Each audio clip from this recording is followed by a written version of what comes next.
afternoon, everybody, and thanks for coming. It's nice to see a bunch of friendly faces in the audience. Too bad we're a little bit smaller room today than we normally are in.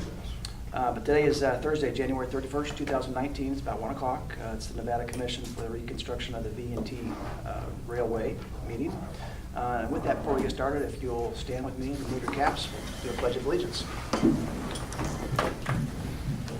I pledge allegiance to the flag of the United States of America and to the republic for which it stands, one nation, under God, indivisible, with liberty and justice for all.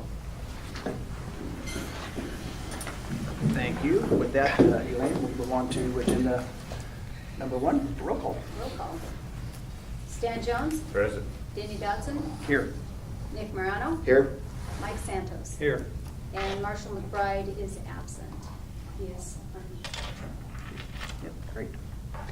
With that, we'll move on to agenda number 2, for possible action and approval of the agenda.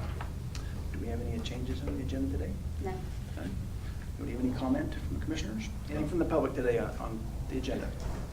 Hearing none, I'll call for a motion to approve. I move to approve the agenda. Second. I have a motion and a second. All those in favor? Aye. Aye. Move on to agenda number 3, public comment on non-agendized items. Again, if you would like to speak, we'd like to bring you forward, state your name, and again, these are for items that are not currently on the agenda. So thank you.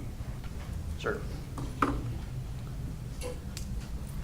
take it, you want me to sit there? See, we can sit or stand, be great. Kim Fager, Old Hill Historical Society. Going on about 6 years now, I've been trying to gather up some fairly accurate information about the operation of this place. And I've been concentrating on trying to get current copies of the contracts that everybody associated with this works under. And periodically, while I've gotten a little bit of help now and then with that, I've never ever gotten a full set of the documents, which indicates what everybody's involvement in this thing is. Now, some contracts, like Mr. Rose, don't ever change, so that's not an issue. But contracts for different things, like the people who handle the tickets and stuff like that, I've never gotten anything on that. And my my request still stands. Another thing I've been looking for is, as far as the locomotive repair goes, I've been asking for quite some time about how the money was being spent with that. And Candy Duncan was trying to help me out with that quite some time back. And she said, well, the best thing to do would be to ask the contractor of the railroad exactly what's going on there. The problem is since he's a private person and that's a private operation, he doesn't have to respond to a request like that. He wouldn't likely anyway. But because it's public money being spent, he has to respond to this board with an accounting of all that money and a copy of the contract he has. And from there, the board is supposed to respond to me with that information. That hasn't gone anywhere whatsoever. And my request for that is still out too. Thank you, Mr. Frager. I'm pretty sure that we can take care of the contracts. This was a public meeting, the documents are available, and I think we can, that's certainly easy. We've discussed many of these over the last year with all the changes. We have new contracts in place, and I think I would encourage you to work with Elaine to get copies of all the contracts that we've talked about in public. I'll get you a card. Yeah. I'd look forward to about all that information I could possibly get. Yeah, I think Elaine can help you out with all that. All right. Well, shoot, pretty much don't have anything else I can think of right off, so. Thank you, sir. Thanks for your time. You bet. Anybody else in public comment? Okay, hearing none, we'll move on to agenda number 4, possible action approval of the meeting minutes for October 25th, 2018. Do we have any discussion or changes?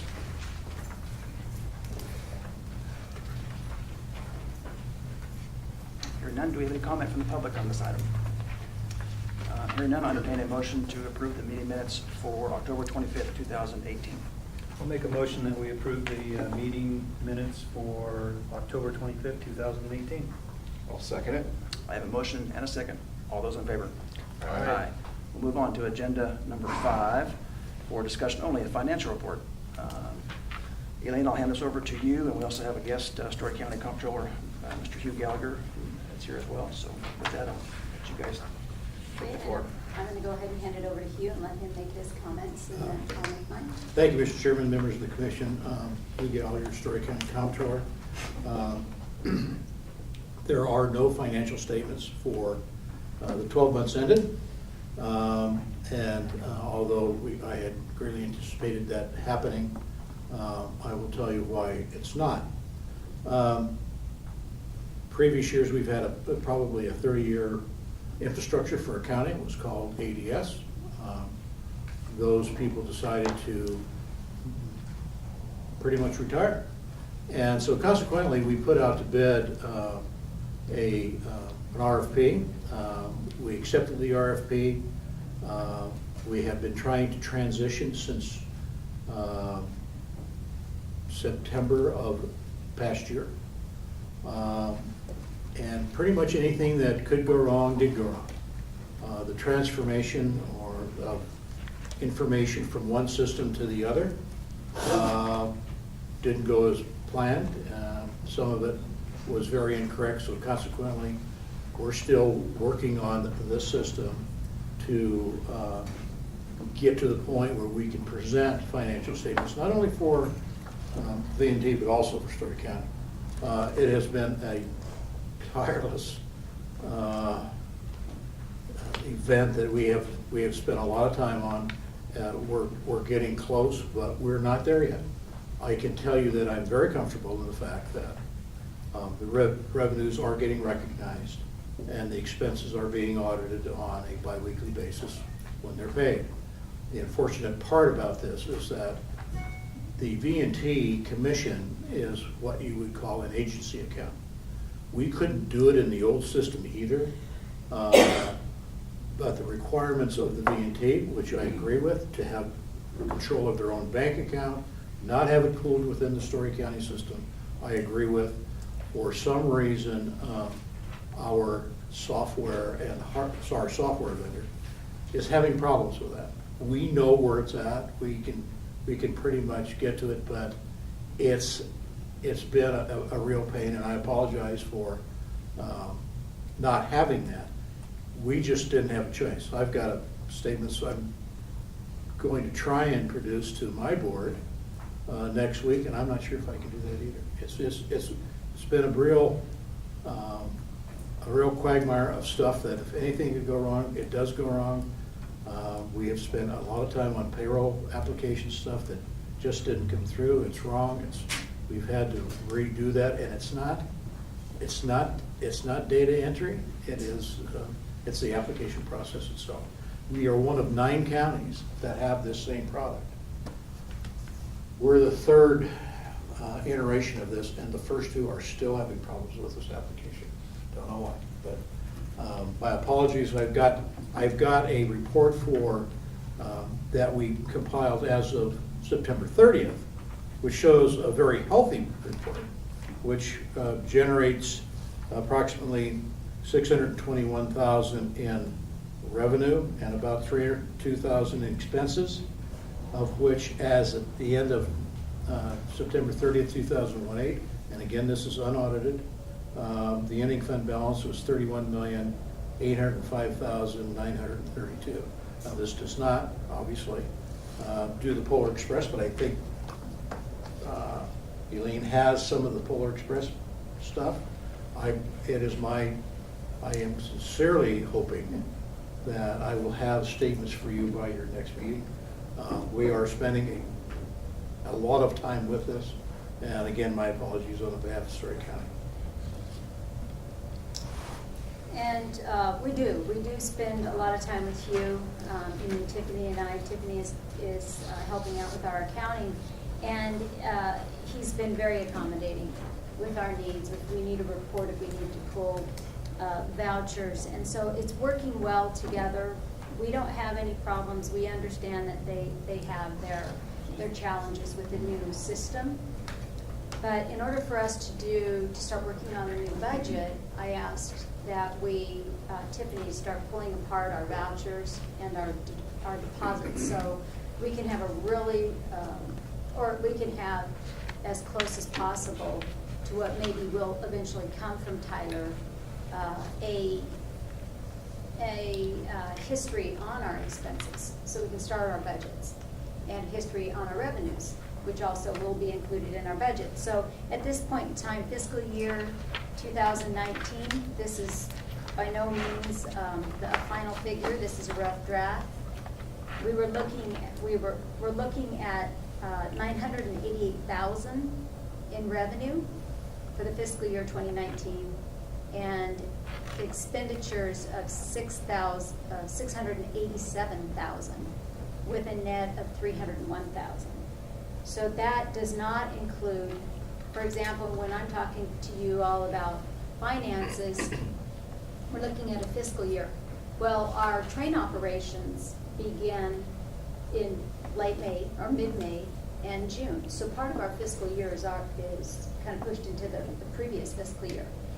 What I just gave you was just for this fiscal year, for the operations. Also not included in this are the interlocal contributions, which we have submitted requests for those funds from both the Carson City Convention and Cultural and Visitor Center and from Story County. Carson City contributes 65,000, Story County contributes 125,000, and that's for operations. Again, looking very good. I'm going to save the season report for when I speak later on the agenda on item number 10. That's it, Tim. Any discussion or comments?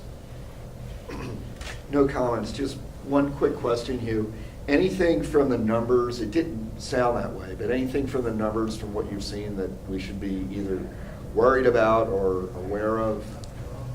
No, we go through the recognition of all of your deposits and things. And through all of that, I don't see anything that will be of a concern on the expense side. It's, since there's very little of that, it's right now, since you're not in training operations, I didn't see anything as in my review, and I do review every single invoice that comes through, and I didn't see anything inappropriate on that one. Okay, thank you. Anything else? Any comments? Are you guys under contract with this company? We're under a lot of expensive. Is it Tyler Technology? And it's, I should be in this business, and I'll tell you what, we didn't do it this way. It was a firm called Lodging and Gaming System, and we had all the gaming hardware and software throughout the United States. And we threw a ton of resource at it. Things have changed since the 70s and 80s. Obviously, it's you don't get a person, you get a website or we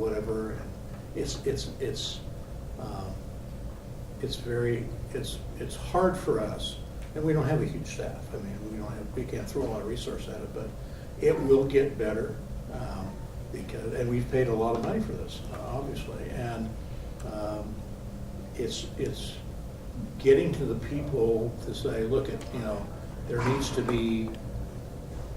You need to get better at what's doing, because the same problems we run into are the same problems the first two people, and they haven't been solved yet, and we don't know why. So you're just kind of sitting out there on the island, and we're making progress every single day, I think. It's just, if it's not payroll, it's vouchers. If it's not something, it's just something else. It will be it's a pretty dynamic program, but it's got a lot that needs interpretation, and that just hasn't been forthcoming from it. And they end up, with most companies in the software business, they have software engineers that develop stuff. And then they also got those people, they end up buying certain places. They buy a piece here, and they buy a piece there. trying to incorporate it in their thing. I'm thinking we're getting some of that, but I'm very confident that it's going to work. If not, then, you know, they've got 9 counties in Nevada. I mean, we all went to this product, but I'm confident that it will work out. I'm just, my pain threshold is about it. I mean, as I told my commissioners, I've been on suicide watch for 2 months. I've never been through anything like this in my life, and if we didn't have to do it, we wouldn't have done it. But there's a light at the end of the tunnel. I just don't know if it's a train or not.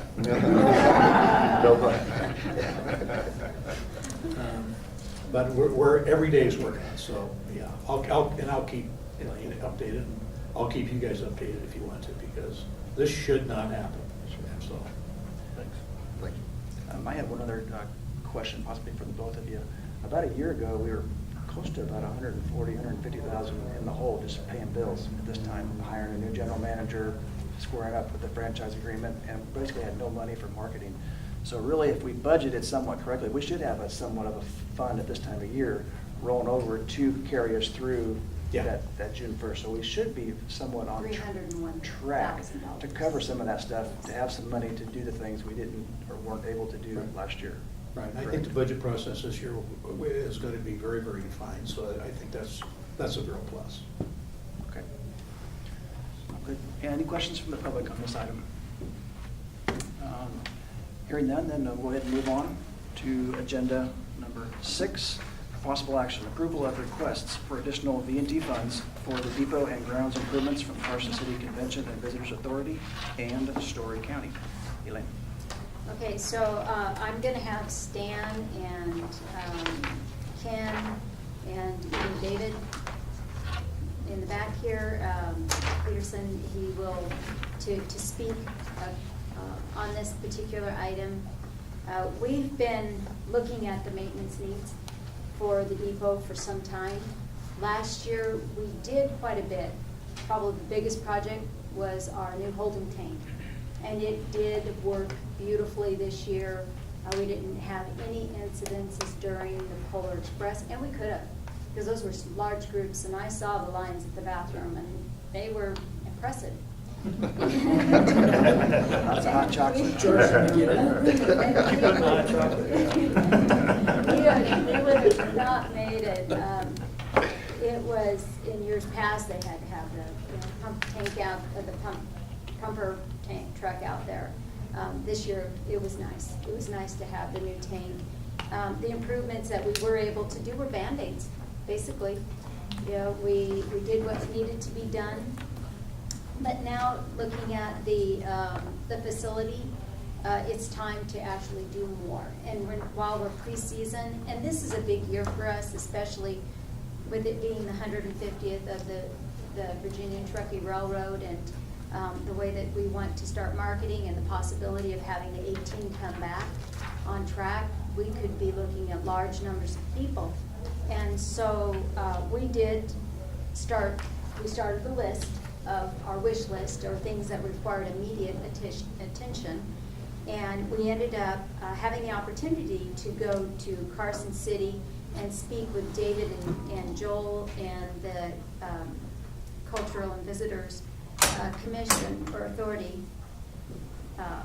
representatives in Carson City.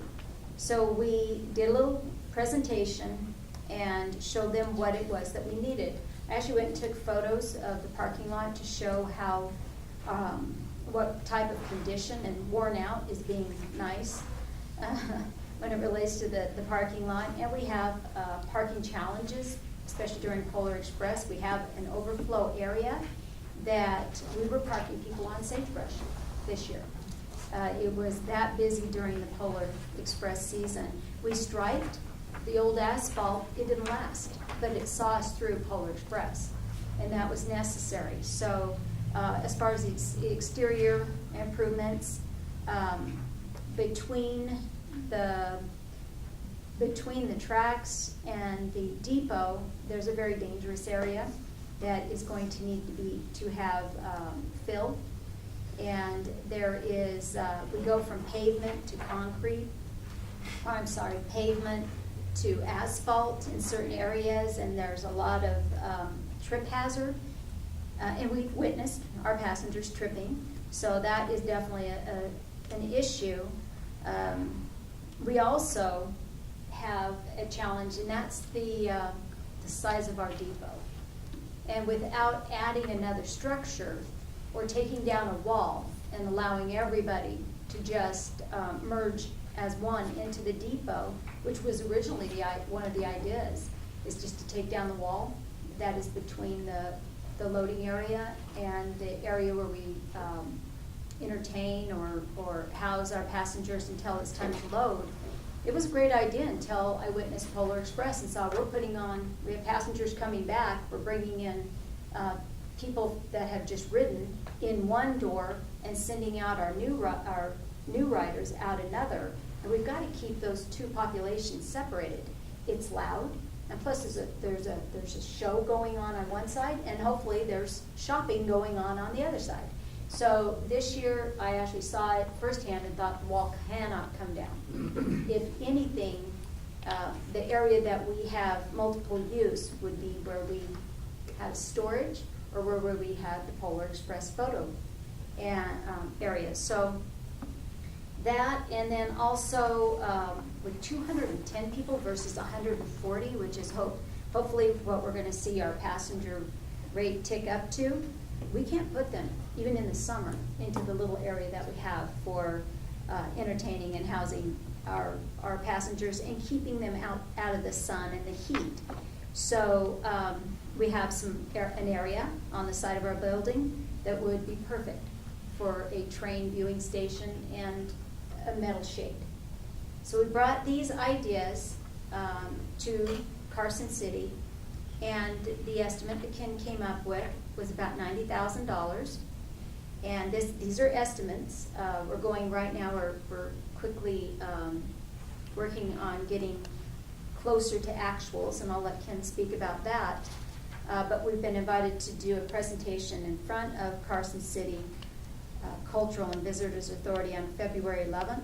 I'll be out of the country, so Stan Jones and Argentum, Matt and Molly, will be with Stan to present. So this is Carson City's portion. There's other issues dealing with our location and our maintenance issues and in need of improvement, and that is our paint. Paint on our buildings, it's held out well for as many years as it's been there, but it's faded. Our signs are faded.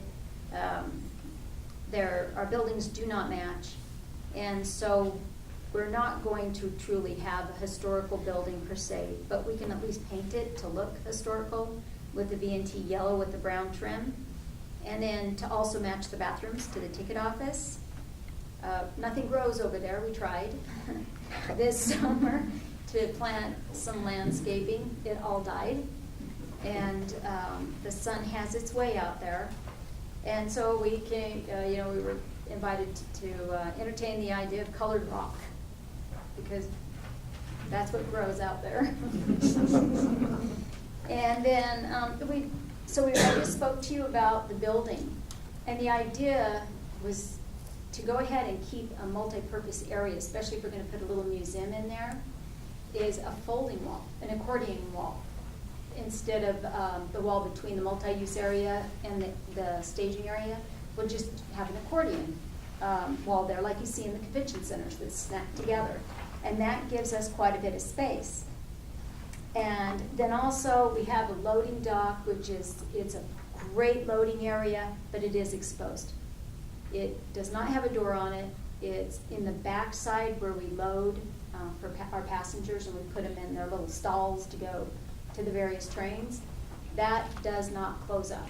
And it's been a miracle that it has not been tagged or vandalized, or somebody hasn't set up camp inside there. Whenever we go out to the depot, that's the first thing I check to make sure nobody is inside of that area. But it's useful space that if we could close it up at night, it would not only secure it, but during the off-season, we could store things in there instead of having to rent another, storage unit.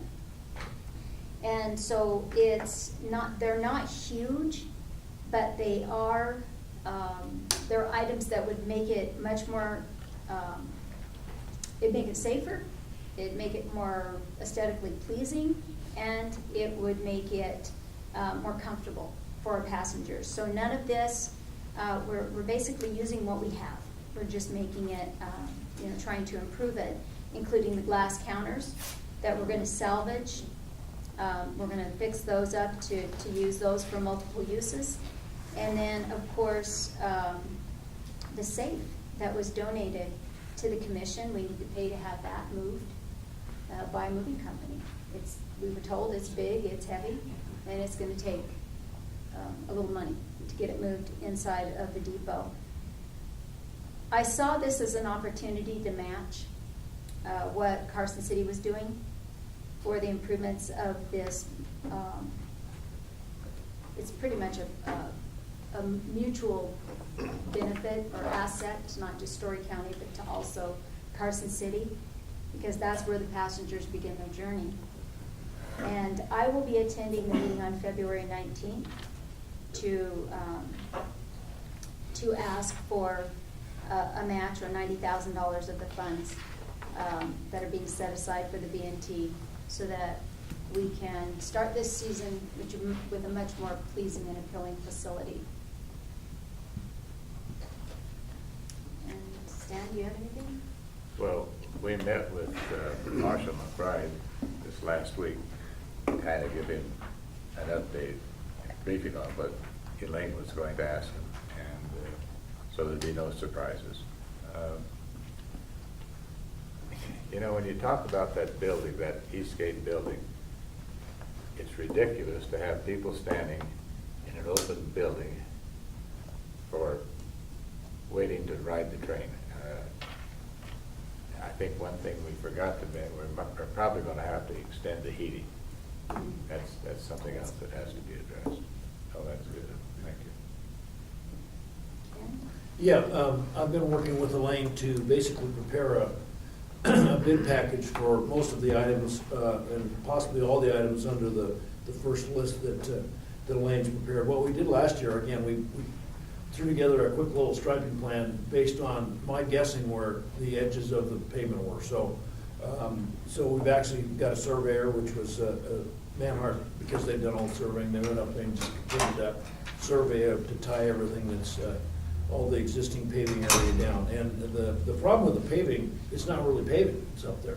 What that is recycled asphalt pavement, grindings, that was placed by Carson City, had no cost to the commission.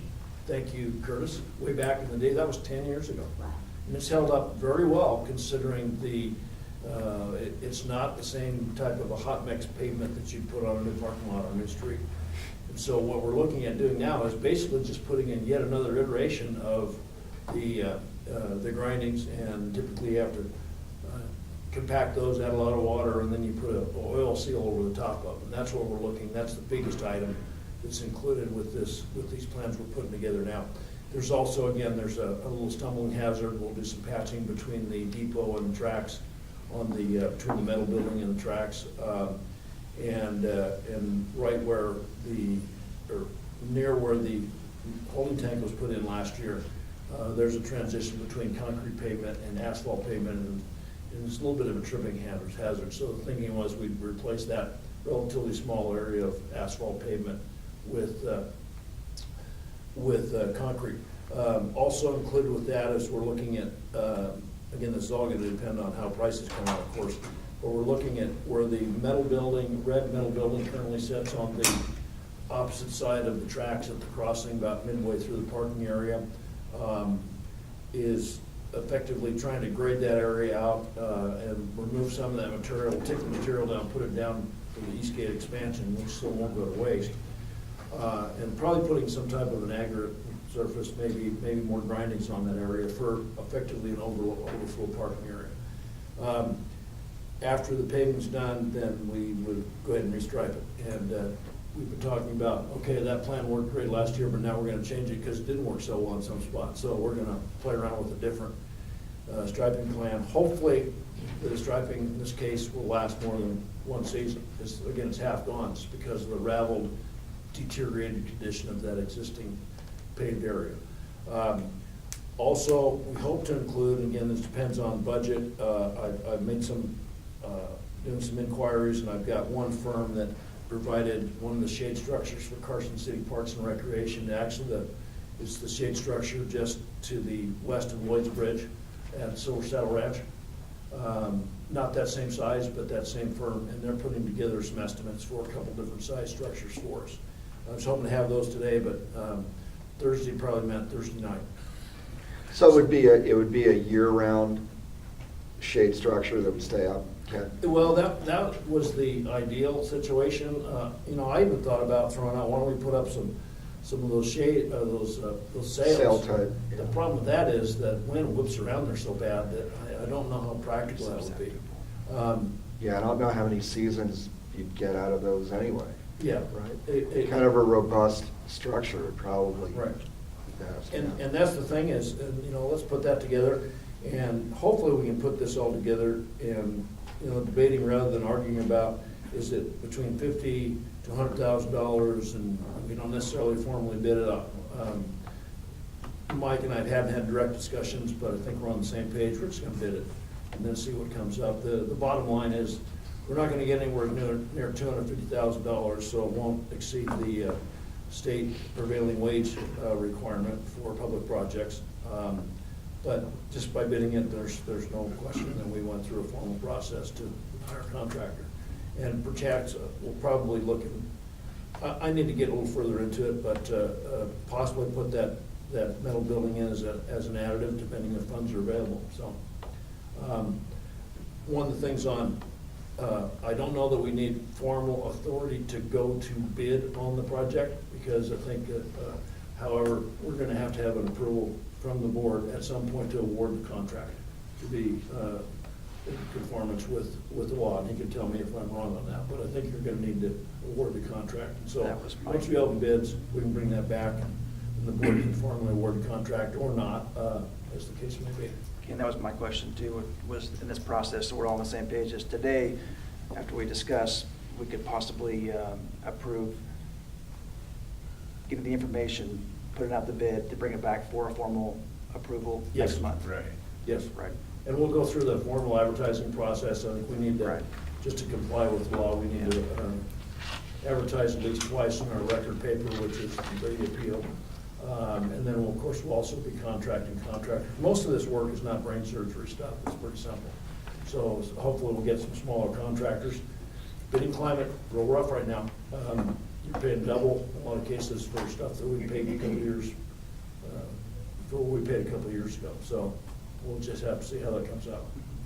And Elaine, in regards to the support money from the two CVBs, one's Troy County, one Carson City, would this be in addition to our current interlocal agreements for support? Yes, yeah, those contributions are basically labeled for train operations, and that's what we use them for. Just want to make that clear, okay. Parking lot spots, how many do we have currently? Oh, really, count like 114? Something to that effect, yeah. And hopefully we're gonna add some, by moving things around, and then we can cheat on some of the paving limits a little bit. What's the hope, the amount that we can get? when If we get 150, I think that's a good number Additional? without the overflow. No, No, total. no, Total. Yeah, so that we can, especially this, if we get to the point where we have 210 passengers at a time out there. The way that we gauged it was looking at Polar Express and saying, okay, this is us with 240 passengers. What if this were 210 throughout the summer? We would need that. And could you explain to the commissioners, parking lot C, why the overflow area and how we can access that? where it's Sure, what it located? amounts to, that's the area where the red minivan or storage container, shipping container is sitting there right now. And the idea is let's flatten that out and make it a little more conducive to overflow parking. We didn't think about paving that or putting any striping up there, but just more or less of loosely controlled overflow parking area. During Polar, probably have to walk people up there and say park here and there. But the rest of the season, again, you can put an RV up there and whatnot. And we're sort of killing two birds with one stone, because getting rid of that hill, not that we have a lot of train traffic, but it also increases a little sight distance at that road crossing, so people could see a train if they're coming across there, which mostly is either RV people or recreational people or Carson City personnel going up to a water tank. But that material, there's not a lot, there's a couple thousand yards, but the idea, we'll take that down and put it on the future expansion embankment, which we're still trying to piece away at that, and I'll talk about that later on in my report there too. So dig the material up here, go place it right a quarter mile away where we're gonna need in the future. And that was the sagebrush area. We literally parked cars on this during Polar Express. So it can't be used.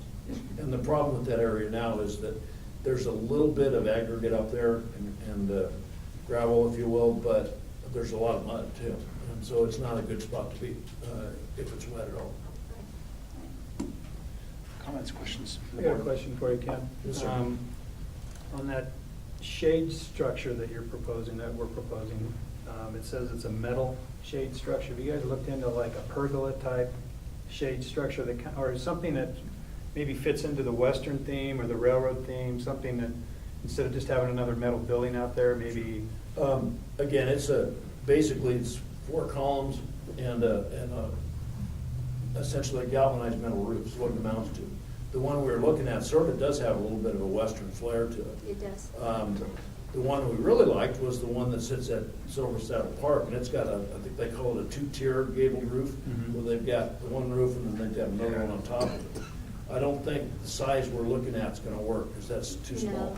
No, and also, Mike, to address that, is sometimes we get rain, and then we'd like to use it during Polar Express, and maybe wrap it with some campus wrapping to use it as, for additional people, or to even hide some of the acting crew, people like that. Right. But we do get snow, we do get rain, and so the pergola allows for the weather to get in and on passengers. I guess what I was, if you guys are looking at something that just not a metal structure that maybe, kind of fits with the theme and kind of It'll go dresses the really place well up a with our little bit. depot.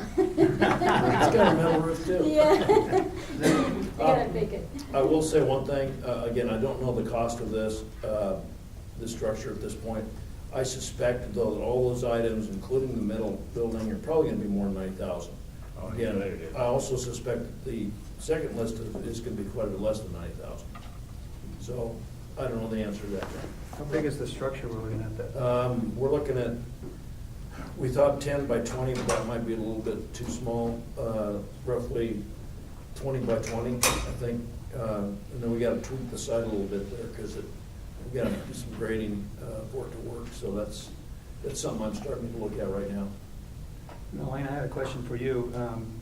We're putting the grindings on the road, and we looked into cost of asphalt. And obviously, it's more expensive, but are there any grants out there that we can go after for improvements because it sounds like we're gonna have matching funds possibly. Is there anything out there that we've looked at? Well, as there far as is a grants grant, or- but I'm not sure if it would even qualify. David, infrastructure grants, what can that be used for? Potentially improvements, but I'm not exactly sure where the cutoff is in terms of, it's for structural. Right, it's okay. Would it include like roads or I think that would be a access tough into the one. property, Yeah. Yeah, and they're not that high. They're shared with the rest of the tourism-related entities in the state. And plus, I was going to go after one of those when they can come available for kiosk that would stand near the shading area and the train viewing area that would depict the history of the railway and how it came to be and who was involved, just giving our passengers a little hint to the history. And pointing out places along their trip where areas of significance, like the halfway house in Mound House and the Chinese Wall, the various locations, so that they can see this is more than just a ride, and plus appreciate the history. But it's those, I don't know what you call them, but I call them kiosks, and they're Interpretive center. interpretive Yeah. sites. And there's one over at Fuji Park. I took a picture of it. There's 4 or 5 up at the Cabin in the Sky, tell about the mining history. But it would be a perfect location to have thousands of people reading that one kiosk. And so I was going to go after the bid, use that bid to go after that. Yeah, that's, Try that I think that's opportunity. next year. We do that every year, and we have paid for a restroom area, interpretive center. We did pay for a sound system one year, and we did get some bleachers, money for bleachers for a new arena in the fairgrounds. So you can do that, but it's not a lot. It's every other year. Yeah. Every other year. Any other questions? Any comments from the public on this item? Okay, so with that, we'll probably have to do a little creative wordsmithing here for a motion. Yeah, let's think about that.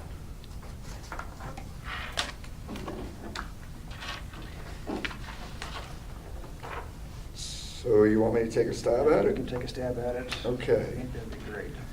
So, so I move to approve the 2019 Eastgate Depot site improvement plan for both exterior improvements as well as for the ticket office and depot, with funds to come from the Carson City Culture and Tourism Authority and the Story County Convention.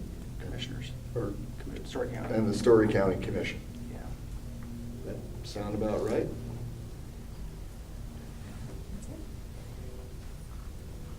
I'll second. I have a motion and I have a second. Any further discussion? No? All those in favor? Aye. Okay. We'll move on then. We'll look forward to seeing those bids next month. Okay, agenda number 7 for possible action. Review an existing contract with Our Line of Work, LLC, for special event coordination, ticketing, and sales management, and approve a 30-day written cancellation notice. This is probably the hardest agenda item for me on our agenda today. This would cancel our current contract with Candy Duncan with Our Line of Work, LLC. Candy's been with this project for more years than probably everybody in this room, with the exception of maybe Michael. Yeah, two guys over here. Oh, Yeah. Jen and Ken. Ken also. Yeah, probably a couple in the audience, I'm sure, a few of you in the Yeah, audience. And that guy right next to her. And I think Tom's even here. Yeah, so, but the project has really morphed into quite a success story. And one of the things that, when I was hired, I let you all know I would treat this as a business. And I would make decisions based on what was most efficient for the commission and for our train services. And so after now having a full season under my belt, I did recognize a couple of things, and that's that events did us no favors. We didn't have the space for them. We also they didn't really make enough for all the work that was put into those. So this year I'm going to be recommending that we just do the wine trains or the Canyon, Toast of the Canyon wine trains. And that is because I saw those as being the easiest to put on and the best revenue producers. The Mother's Day event is one that has definitely been fine-tuned, and so has the Father's Day event. We can work through those as a staff. Also, will call. Will call is something that I saw that as being an hourly wage position, as opposed to having to contract somebody from the outside, especially when I'm requiring somebody to show up be at a certain location at a certain time performing certain duties, you're looking at an employee, you're not looking at a contractor. And so one of the things during Polar Express that was evident right away was that we needed employees. And in the past, Bob Robertson had a service and he provided those employees. So as your general manager, I had the ability to hire, and we did. There are Zephyr Communications employees that work during Polar Express. There are Zephyr Communication employees that work now out at the depot, helping us set up, break down, do the improvements, get ready for the season.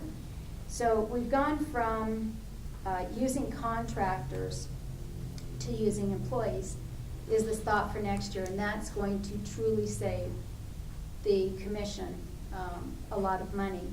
Also, the ticketing, the call service, as I watched throughout the season, Candy does a great job. I mean, she's friendly, she's sweet, she knows all the answers. She's done a great job. However, with the ticketing service, there are ticketing services out there that also perform calling service duties, and they're 24/7.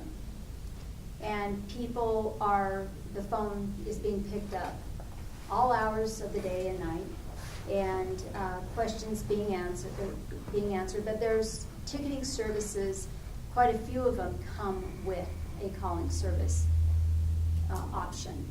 And in one case, I know they don't charge for it. So I am also going to be, as you can see on the agenda, going to be asking you to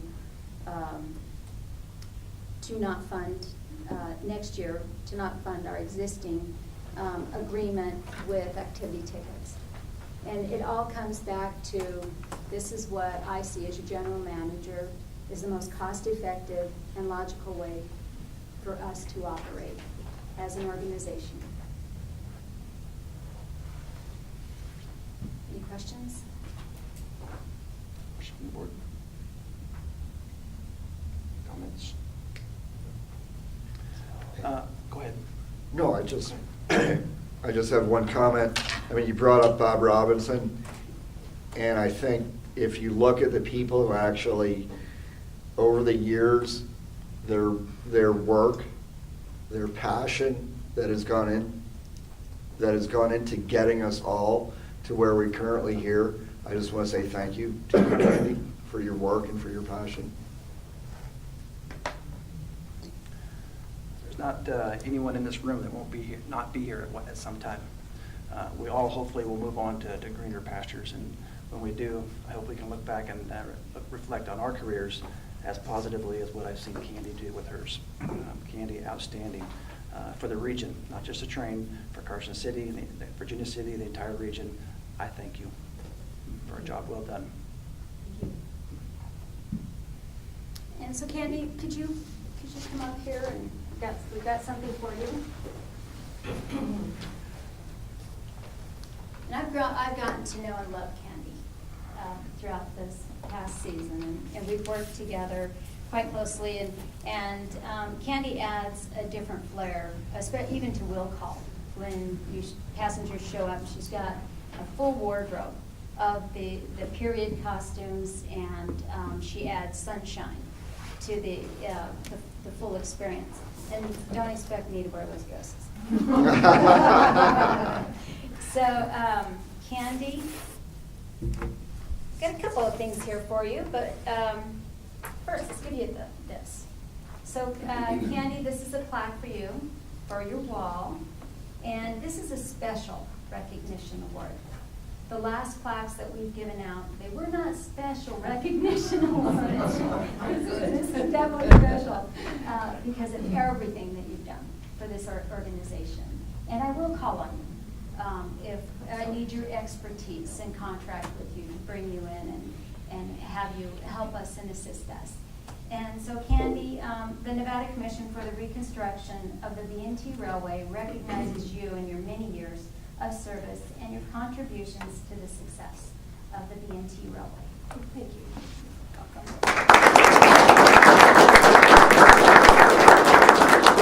And another first, we will get you one that's a little little more pizzazzy, but this is the best I could do in short notice. And then Denny, he had to throw in another great idea. So I said to Denny, what do you think about the idea of giving Candy and Neil Duncan lifetime passes on the B&T? And so he liked the idea, and then he said, Elaine, what about a golden ticket? Oh, very well done. Well done. But it's like anything else, you get your paper copy, and then the real ticket comes to you. So you're actually going to get a big ticket that will have your free pass anytime you and Neil would like to ride the B&T Railway, the long run. Be our guest. Lovely, thank you. All right, well, thank you very much. I just want to say, it's bittersweet for me. I think you can tell by the work I did that I love the job. I'm sorry that there's not a role for me now, but I think that you are headed in a good direction. I'm just glad the train is still running. I'll be interested to see the improvements that you're planning. That sounds good. And I hope that I can be of some service to you. I really do believe, I don't like to brag about myself, but I think that I have contributed a lot to the project. And I think you're going to miss me as much as I'm going to miss you. Thank you.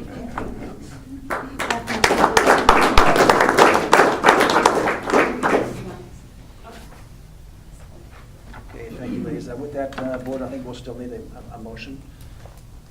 We need a motion to discontinue the contract, I think it's a motion to cancel. provide a 30-day notice, right? Is that what are we doing? Yeah. We have a letter. Yeah. Want me to- So if you take it down. Yeah. I move to terminate the existing contract with our line of work and approve a 30-day written cancellation notice. Second. I have a motion and a second. Any further discussion? All those in favor? Aye. Okay, moving on, agenda number 8. For possible action, review existing contract with Activity Tickets, LLC, and approve general manager's recommendation to not allocate funds if the fiscal year 19-20 budget for this service. So this was brought up when we approved this, the new agreement with Activity Tickets last year, and Joel Dunn asked, well, the contract didn't show an avenue for cancellation, and it was determined by our attorney that you would just not fund it, or not approve to fund it in the next budget. And that's how we would have our ability to cancel. And also, just to bring to your attention, in the RFP that we submitted, or we sent to the various service providers, it did state that we could cancel the contract to whomever the proposal went to with 60 days notice. So there, we're well, we're giving much more than 60 days notice to Activity Tickets about our cancellation. And again, it has to do with a combination of a ticketing service with a call center. It would be very beneficial, especially because they work so closely together. We also need to have our marketing team working closely together with our ticketing service, since they oversee and design our website. And there are some new bells and whistles that I learned about by going to the Santa Fe conference that we should be using, such as the gift cards. They're online gift cards, and the people can purchase them themselves on site. And so those are, I can see us going to that next level of as a professional heritage train. And with that, we're going to require a ticketing service that can do pretty much everything. And they're out there. I would also like to say that we will always, or we will also invite Activity Tickets to submit an RFP, especially once they review the criteria. If they feel that they can fill our needs and the needs of our marketing agency, that they should. submit an RFP and rebid the project. And so next on the agenda is going to be the approval of that RFP. But at this point in time, activity tickets, we are live. We are selling tickets right now. We'll give them notice that as of the middle of April, we will continue using their services up until that point. We actually could go through June to utilizing the same module if necessary, but at this point, our plan is to have our new site up along with our new website in mid-April. So why would we continue on with them if we're gonna have a new site on April? Some stuff happens. No, Yeah, and no. just in case we have cushion, if we need to, but Okay. we won't. Okay. So April, in the middle of April, if we no longer need to be tethered, then we'll stop the service right there. Yeah. But we have some wiggle room Right. time. Elaine, who owns all the customer data? Do we own that? We own it. So terminating the contract, we'll still be able to have access to all the historical customer data. Okay. Yes, and in fact, it's in our agreement. Oh, okay. And it was also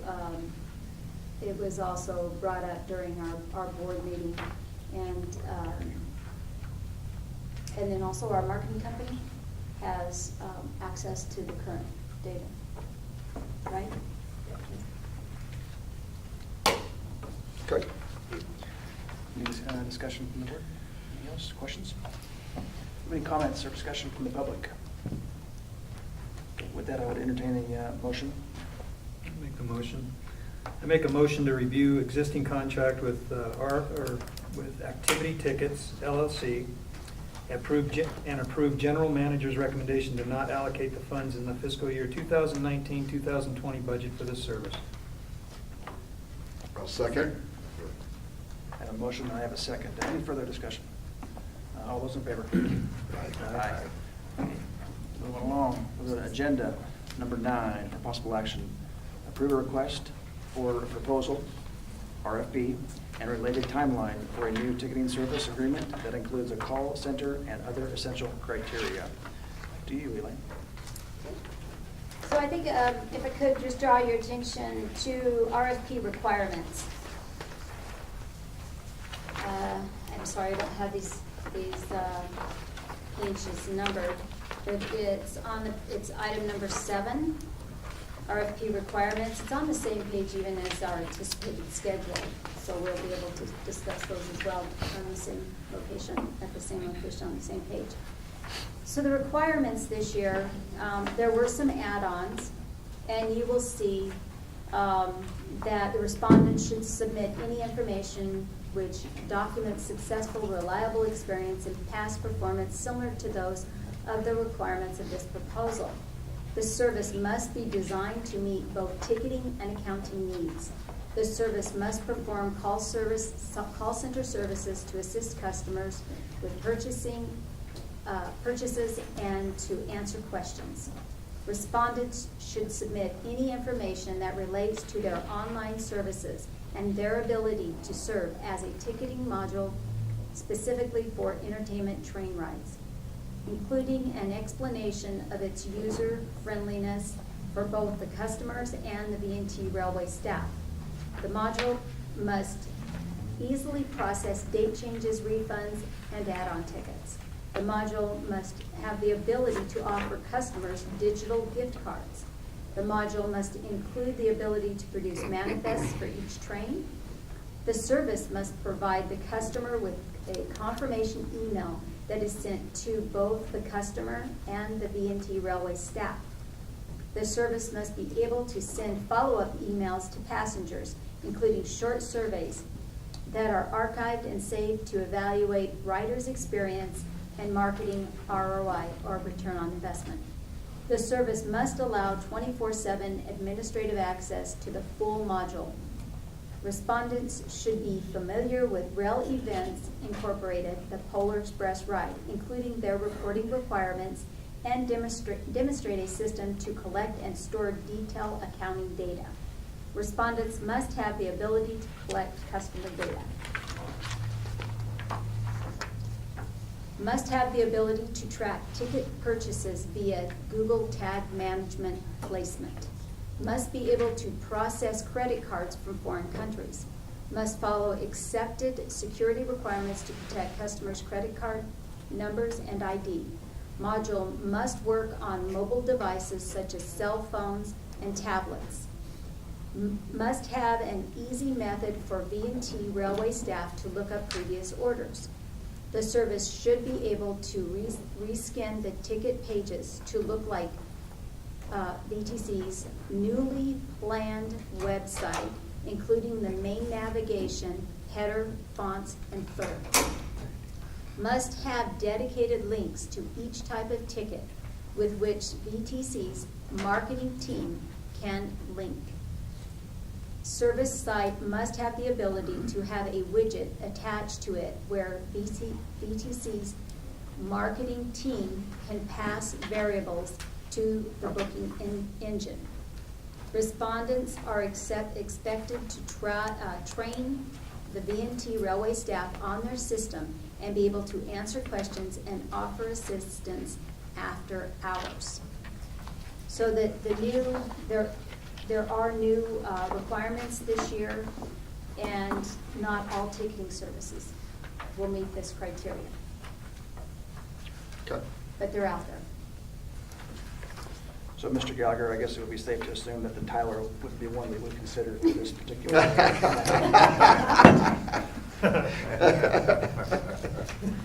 No? You're welcome. And so I would recommend as well that this be a year-to-year contract rather than try to do a 2-year, especially since we could be trying somebody new. It is one of those contracts that we do want to expedite quickly. We would release the RFP tomorrow. The RFP submittal date deadline would be February 15th, and they would be sent via email. Evaluation in the selection committee, which consists of Molly, Mike Santos, Denny Dodson, and David Peterson, and myself. We'll meet on February 20th to evaluate the various proposals. And then we'll bring it back to the commission, our recommendation to have the contract awarded to the successful proposer on February 28th. Again, it's quick, but we are working on a brand new website. And we need to be working, whomever the contractor is, to be working with our marketing team so that it's seamless. And the RFP release, we're going to send them out right away to the previous 5 agencies that submitted proposals the last time, and then we'll invite others as well. Okay. Any questions from the board? So the only question I have, Elaine, item number 4, I thought I heard you say you wanted to do a 1-year contract, and it says initial contract term of 2 years with an additional 2-year option. And I picked that up off of the last one. Sorry, I would like to change that. So initial term of 1 year, you should probably keep the option in there. I mean, if it turns out well, you don't want to have to come back here and do this again. Oh, good point. Thank you. Yes. So initial, we start with the 1 year. 1 year with option. 2 year. Thank you for that. Any other questions from the board? Any questions or comments from the public? Hearing none, I'll entertain a motion.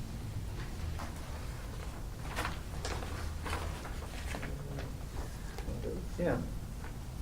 I make a motion to approve a request for proposal, RFP, and related timeline for a new ticketing service agreement that includes a call center and other essential criteria. I have a motion. Could we add length of contract 1 year with an option 2 years? Yeah, with a correction on the Duration of service to read, shall be for an initial contract term of 1 year, anticipated to begin March 1st, 2019, subject to commission approval with an option to renew for 2 additional years if agreed upon by both parties and in the best interest of the commission. Okay. I'll second that. I have a motion and a second. Any further discussion? All those in favor? Aye. Aye. Okay, we'll move on to agenda number 10 for discussion only. General Manager's report, including the 2018 train season report. Well, even though it's been off-season, we have been very busy. We brought a team out to work, and I say a team, but it's Mike and Tina. Mike Zaccaro and Tina have been great about, they took down everything on relating to the Polar Express. If you remember last year, when you first hired me, that was one of my first duties, was to go in and knock out and clean up. Well, this year I have a team. So it is done way in advance, and that's why we're at the point right now we could look at starting improvements anytime we have approval in the funding. And we also have 5 cameras on the depot now, and it has already paid for itself. The expenses related to our cameras. We had one of our service providers back into a rented storage pod, and he didn't claim to doing it until I showed him the video. And so it has paid for itself. Oh, right. Yeah, gotcha. Yeah, we saw the pod move.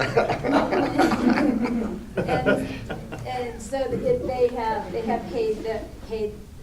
have paid off, as I said, but also there's 3 of us that have the notices on our cell phones. So there's 3 people right now that are watching the depot at all times, and sometimes it gets a little irritating, but it sends notice to us over and over and over again, and it sounds like a little chime or a ring on our phone, and we know when people are out there coming up, and it feels more secure to be out there, and especially if we're out there alone or I'm out there alone. If I hear the ring and I see it's coming from the front, I can see who's coming before they are even at the ticket office, which is good. Or any of the other group or staff that's out there by themselves, they know who's out there. And it's recorded. So we can look back and watch things. Tom left his forklift out there. And I asked his guys, hey, just back it up closer to where the camera's out, and we can watch it. The only thing that tried to board it was a bunny. That was the only thing that came close to the forklift. But it's nice. We can see when his crews are out there. We watched him move the container out. We can watch all types of activity out there. So we feel very confident that the depot is safe in our absence, since we're not out there as often as we would be during season. Also, I've taken the opportunity to meet with most every one of you, or all of you, and discuss the new year and kind of my thoughts on the past season. I've also attended the Carson City Cultural and Visitors Authority meeting and reported to them on our last year, and again introduced myself because it was hadn't been back since our first introduction. I went to the city of Carson City and spoke with the supervisors and did the same, reintroduced myself and let them know that we're excited about our upcoming season and what our goals are for the future. And Story County I attend off and on, so they're fully aware of what we're up to. But David has also arranged for a meeting with the museums, or the Railroad Museum. Tom Gray and myself will be going, and then also Stan. You'll be attending the meeting on the 21st.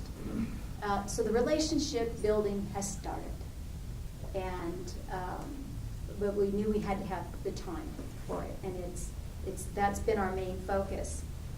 Now I told you that I would report on our revenue. And so our regular season, we did better than last year. And I'm gonna pass these over to you all, and then if we have any left over, I'll have Tina come up and grab them, and she can present them, or she can put them over here on the table.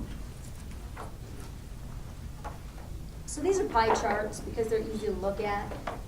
Let me pull it yet. This is just regular ones. That way. Where am I going? You'll take it from Mike, whatever he's just going to do. So I'll go ahead and speak as we're going through the lineup over here, and I'll share with you. So our regular season, and that would be including May through December. So we pick up all of our regular season and into Polar Express. We did $327,816 in regular season sales. And so it also had license plates and grants, but I just want to draw mainly your attention to our regular season sales. And then our regular season expenses were mainly, of course, the train-related services. We had casual labor, and then we had administrative overhead. Now that included, when still, as far as the trains are concerned, on average it costs us $7,000 to run a train. And we are, some weekends we don't make it to $7,000. Some weekends we beat it, or two trains, so let's say 14,000 for a weekend. When we do our Friday, Saturday, Sundays, of course it's going to be more. But on average, our trains still, we break even on our trains. And that includes the utilities. I'm throwing in utilities, telephone, bank charges, the credit card fees, anything related to the trains, as far as the inspections, little things that happen just for us. And by the train expenses and services, I also have included the Canyon Run in this. And then the advertising, the marketing. I had the will call service, the night security, and then of course the casual labor that we brought on board. So again, it was about $7,000 per train, and so we've got to fill every seat in order for us to stay whole. We beat last year though. Last year our figures were a little lower, and so this year I expect it even better, and that does to turn out better. This does include the wine train. So at $327,000, last year, if we had the 18 on track, I did a little math to play around with it, we could be at close to $390,000. And that's not 210. I was toying with like 180 passengers per train. Polar Express. Polar Express, we brought in $741,698. So that did not beat last year. What was that again, Elaine? That did not beat last year's. No, what was the figure? I'm sorry. Oh, 741,693. And I'm going to start passing these around. This is revenue.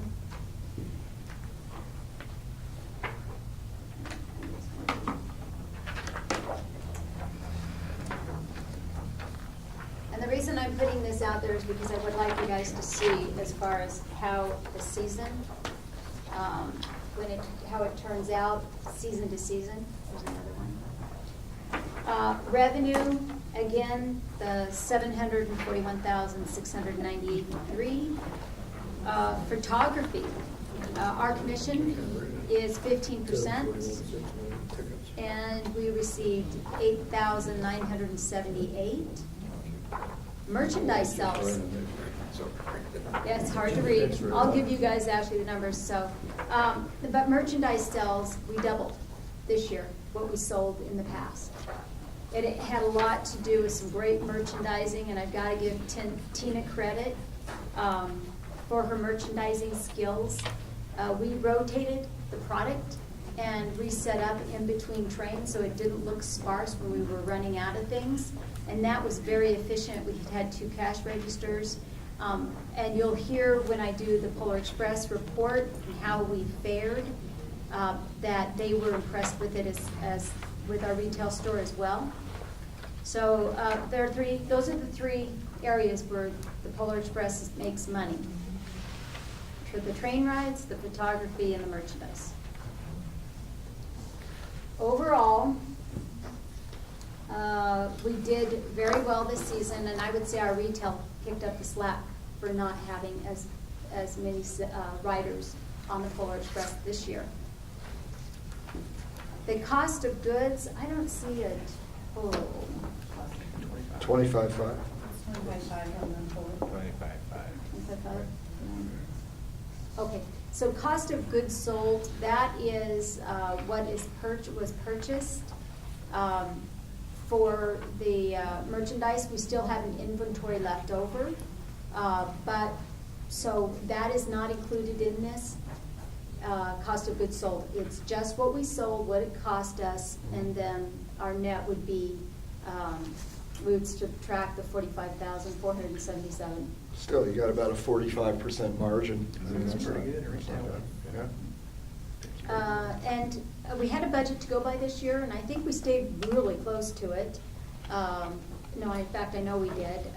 The event-related expenses, that's a conglomeration of everything that didn't have its own item, and that was sitting at $59,000.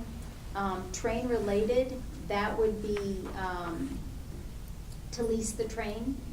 We paid $6,000 a day for the Polar Express. It's a great investment. There's a good return on investment when it comes to the Polar.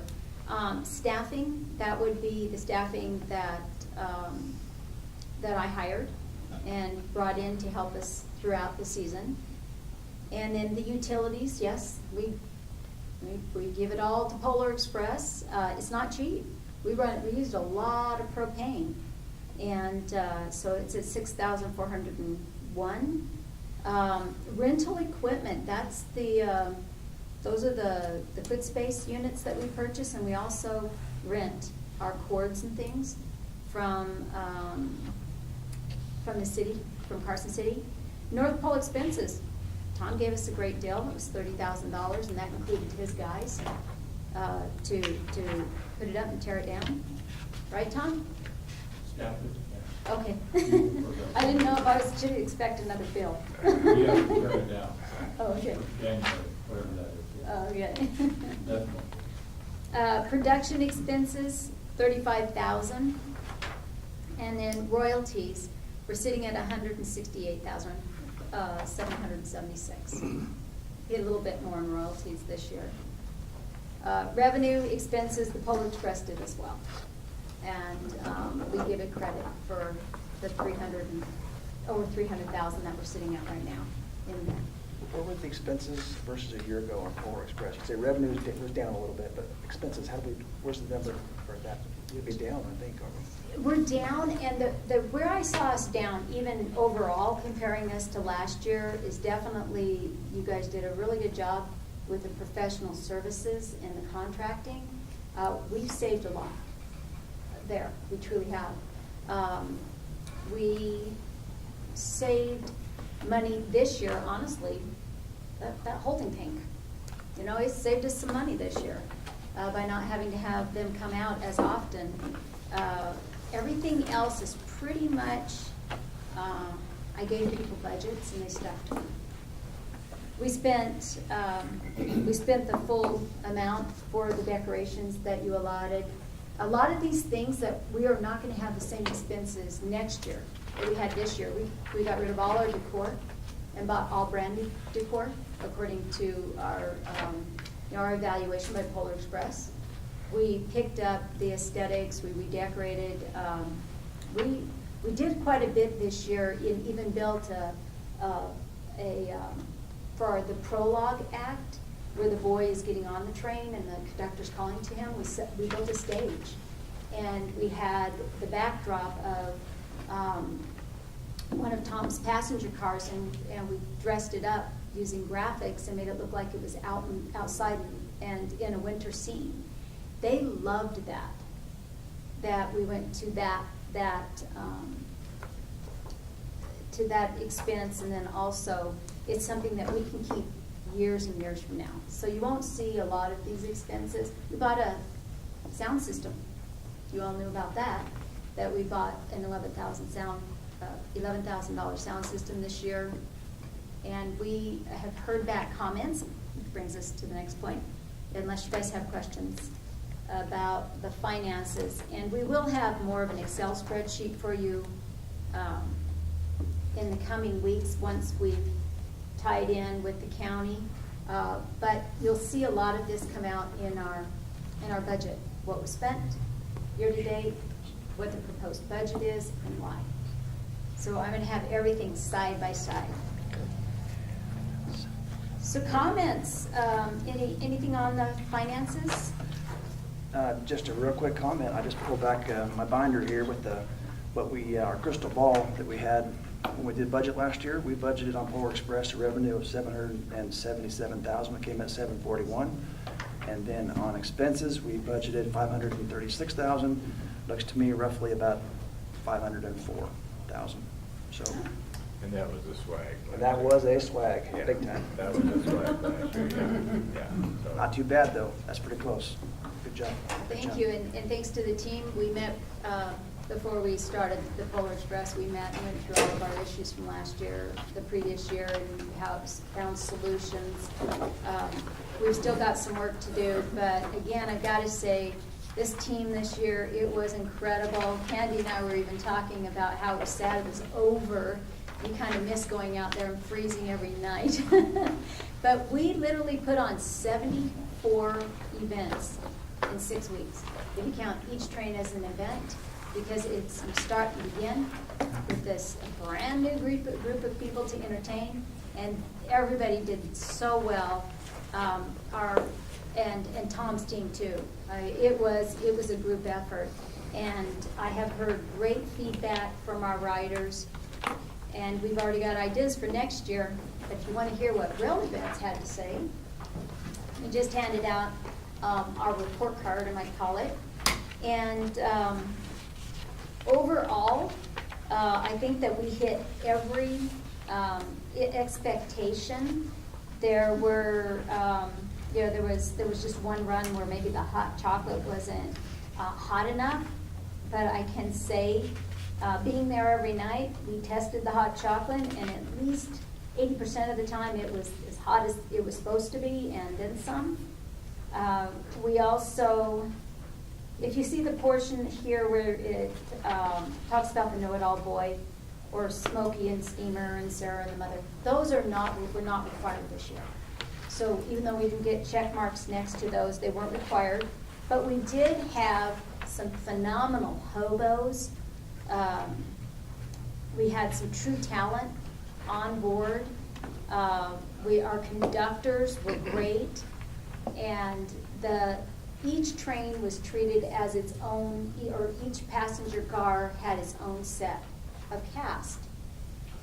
Parking in the very beginning, we did have some issues, and yes, I had to terminate 2 individuals, and went to Tina and the people that we had there. So I just utilized the people that we already had there serving that were familiar, grabbed a couple safety vests, put them on them. We set up a system, and Tom was very instrumental in this system, and squeeze them here, squeeze them there, just, this is get them as many people as we could in the parking spots so that we could rotate them through. There is a transitional time period of at least a half an hour where people are coming in and going out, but we did it. And our motto was every train on time, every time. And it was a celebration after each of those cars took off if we were on time. And we did not have to hold the train. If we did hold the train, it was because the people were on Flint. They were, holding, telling us we'll be there, just hold. But we did We did have to, we had some no-shows, didn't we, Candy? Oh, yeah. Yeah, so, overall, but we let the train go. And we even gave him the benefit of the doubt and called him and said, hey, did you remember you had a train ride tonight? And, but it went very, very well. Let's see, some of the comments that, we also had a phone call with Rail Events after receiving our report card. And Tom was on the phone, Molly was on the phone, myself, Carla, Tina was in the room. The management group for the Polar Express event, we were all there to listen and to learn. They loved the costuming. They thought that we had picked up a lot of the things that they wanted us to do to be more like the movie. And where Warner Brothers was asking people to be more like the movie and less a free-for-all, Tom pulled off the North Pole. And they congratulated us for that, and they said that we stayed very close to the brand. And that's that Warner Brothers brand. And that was the brick, the lighting. There were certain things that they were requiring from us. The only, and the advice, and this came from Molly, there was a comment with Argentum, there was a comment on our North Pole and on our event that they thought our North Pole looked drab. But if you've seen the movie The North Pole or The Polar Express, their North Pole is a manufacturing and processing town. And it's a company town. It's not the gingerbread houses and the workers are there, they're there in the thousands. It's a very different Polar Express than what's portrayed in some of the Disney shows or the other shows. So the North Pole, the advice that they gave us, in order not to be so drab, was that we light the clock tower and that we could add some color to the buildings. The Christmas tree, add some more lights, throw on some ornaments, put the big red bag in, go with stay with the warm golden lights, add presents. So they had a few more helpful hints for us, but it looks like we heard what they wanted us to do, we did it, and they've been able to tell us how to enhance it. Next year, we're going to try and add the know-it-all boy and the hero girl to our event, even though they wouldn't have a speaking role. We've done every idea that we could to let people know that it's the know-it-all boy. Maybe he grabs the stage and the mic and starts to tell people what he knows. You know, he's not actually on the train, but you guys have to refresh yourself on this show. Otherwise, none of this means anything. But we did it well. I am so proud of how we handled everything. Nobody called in sick. It was tough. We were out there in some pretty bad weather. I think when we grouped, first thing is everybody compared how many layers they were wearing and how they had felt the day before, and it was great. It was great to see everybody, to see all the happy people. As far as the marketing goes, I did ask about the fact that we had to put off marketing until we got approval by Rail Events, but they confirmed we can use generic and go earlier. So as long as we're staying within their marketing, is that the capital or the marketing?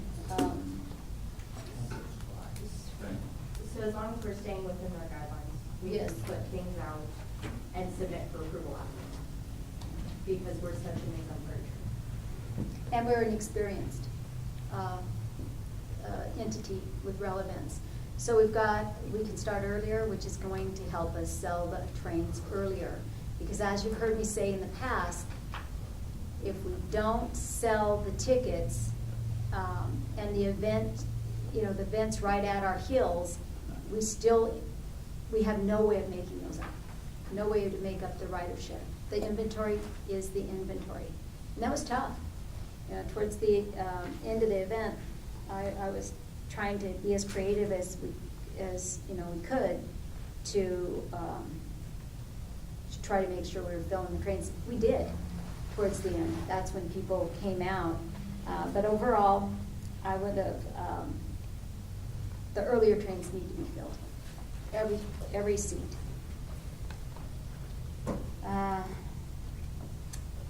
Molly, Candy, Tina, were there any other things that they brought up in the report that you'd like to add?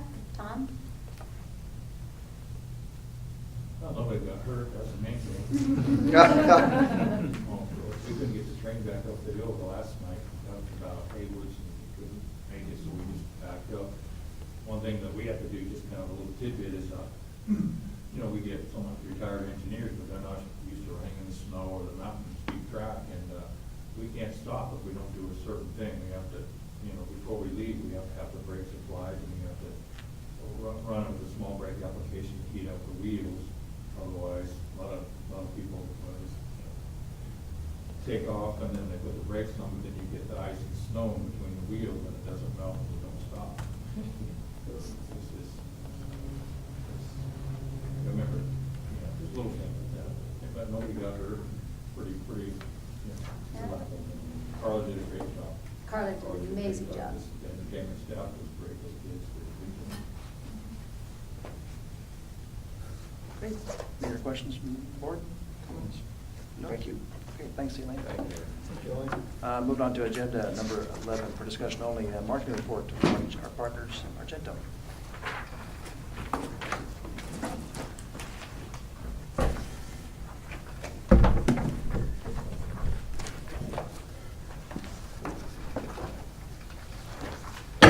Good afternoon, Mr. Chair and members of the board. Thank you for having us. And we just wanted to, Elaine asked us to provide a quick recap of 2018, maybe a little look ahead at 2019 and some of the things that we're working on. Before we start doing that, we wanted to again express how much we appreciate working with this organization. It's certainly become a passion project for many on our team. And I think we've had probably 40 or 50 different people throughout the year between social media, PR, and media and that kind of stuff, touch it from around the state. So we very much appreciated this year. We learned some lessons, certainly, about what we might be able to improve upon, some ideas that we'd like to see through this coming year that we're working through. But before we get into that, we'll give a quick recap of 2018. Members of the board, for the record, my name is Molly Ellery with our Jensen Partners. Pleasure to see you all again, as I was absent for our last meeting. So just to go through this kind of quickly, one of the most positive things that we're seeing here is the number of impressions that we're getting in our marketing, particularly in social and digital. As you'll see, those impressions are in the hundreds of thousands, which means we're really increasing the amount of people who learn about, know about, and then experience V&T and everything it has to offer. Moving through, the first page is strictly our 2018 season, and as you will notice, it does include some Polar Express because we did start some of that outreach a bit early. As we move on to the second page, again, this is just our 2018 season, but we touched on our traditional media. Again, those impressions, it was close to 1 million in our traditional media outreach, which is fantastic. Our email marketing campaign, so all those e-blasts that we send out that you should be receiving. Our open rates are phenomenal, and we're seeing a great amount of people that open the email and then click through to purchase tickets. On the third page, we're looking specifically at our 2018 Polar Express marketing. And again, when it comes to sessions and new visitors to our website, we saw some really impressive numbers. So we were reaching over 10,000 people in just new visitors. And we saw that a lot of that came from mobile and desktop, which meant that our digital ads and our social ads were really paying off. And we were reaching a new demographic of customer, which will help build our customer base into the following year. There's some more metrics for you folks, or for you to look over. But then when we look into our traditional media, we did place some radio buys with Wild 102.9 and cable, and we had a ticket giveaway. We saw a great return on investment there.